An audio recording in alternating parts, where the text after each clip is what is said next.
It's very damaging to the dignity of the United States military.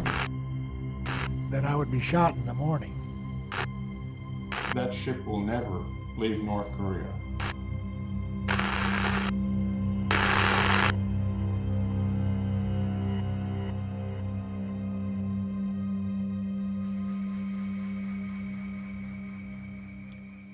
(2019년 10월 22일) 미국 워싱턴 DC에 있는 연방법원은 약 50년 전 북한에 억류됐다 풀려난 USS 푸에블로호 승조원들과 그 가족들에 대해 북한 정부가 23억 달러를 손해배상하라는 판결을 내렸습니다. 미 연방법원은 판결문을 통해 북한은 지난 1968년 거의 1년에 가까운 기간 동안 푸에블로 승조원 82명에 대해 불법 감금과 고문 그리고 북한으로의 전향을 강요했다며 이에 대한 정신적, 육체적 피해 보상을 해야 한다고 명시했습니다. 북한에 억류되었던 푸에블로 승조원들이 풀려난 지 약 50년이 지난 후에 내려진 판결입니다. 1968년 1월 23일 미국 해군의 정보 수집선 푸에블로와 여기에 타고 있던 83명의 승무원에게는 어떤 일이 있었던 것일까요? 냉전이 한창이던 1968년 1월 미국의 해군 함정 푸에블로는 평상시와 마찬가지로 동해 공해상에서 북한과 러시아에 대한 전자정보 수집 활동을 벌이고 있었습니다. So the USS Pueblo was carrying out routine intelligence gathering operations along the coast of North Korea. USS 푸에블로호는 미 해군의 다른 해군 함정과 달리 공격과 방어에 매우 취약한 함정이었습니다. 배에 실려있는 무기라고는 50mm 기관총 2정이 전부였습니다. 당시 북한과 남한 그리고 러시아와 미국의 해군들이 모두 작전을 벌이던 동해에서는 상대국들 간에 크고 작은 충돌이 벌어졌지만 상대방의 뱃머리를 들이받는 정도이지 서로에게 사격을 가하는 경우는 드물었습니다. 하지만 1968년 1월 23일은 달랐습니다. 북한 해군 소속 무장 초계정 세척이 접근해 푸에블로호가 북한 해역을 침범했다고 주장하며 원산항으로 따라올 것을 요구했습니다. 공해상에 있었던 푸에블로호는 북한 해군의 요구를 거절했고 북한은 푸에블로호에 총격을 가했습니다. 이 과정에서 푸에블로호 승조원 3명이 상처를 입고 두웨인 하지스 하사가 전사했습니다. We really don't know why the North Koreans reacted this way to what was a routine intelligence gathering operation. There are, of course, a number of theories by scholars. You have those who suggest that it was tied to the Blue House raid, which of course occurred just days before, an attempt to sort of shift attention from that botched effort to assassinate President Park Chung-hee. 애초에 북한과 충돌할 의사가 없었던 푸에블로호는 원산항까지 저항하지 못하고 납포될 수밖에 없었습니다. Well, really, there was not much we could think, and there was nothing we could do about it. I think most of us felt that we would probably be executed. 북한군의 가혹 행위는 푸에블로호 승조원들이 배에서 내리는 순간부터 시작됐습니다. And they tied our wrists together, and they tied our elbows to our body, and blindfolded us. Can't really see what's going on.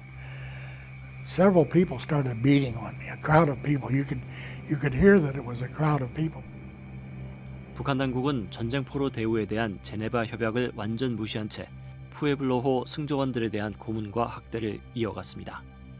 The treatment that the Pueblo crew had in North Korea in the prisons was horrible. I mean, it was horrible.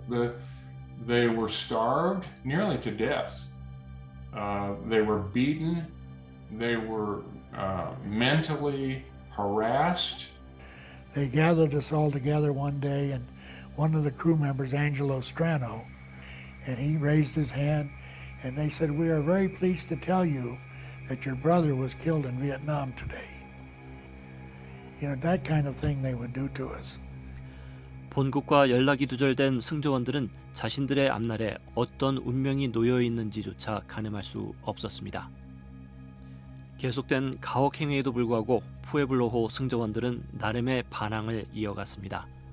북한 당국이 체제 선전에 이용할 영상물이나 사진을 촬영할 때마다 승조원들은 손가락을 사용해 북한 당국을 조롱했습니다. One of the pictures was published in Time magazine, and when that happened, it upset the North Koreans that we had done that. So during December, we went through what we called Hell Week, and they started beating the entire crew, all of us, because of those things.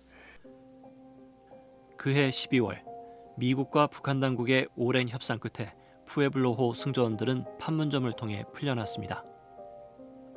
미국으로 귀환한 푸에블로호 승조원들은 잠시의 휴식을 취한 뒤 다시 자신들이 속해 있던 해군에 복귀해 나머지 군 복무 기간을 마쳤습니다.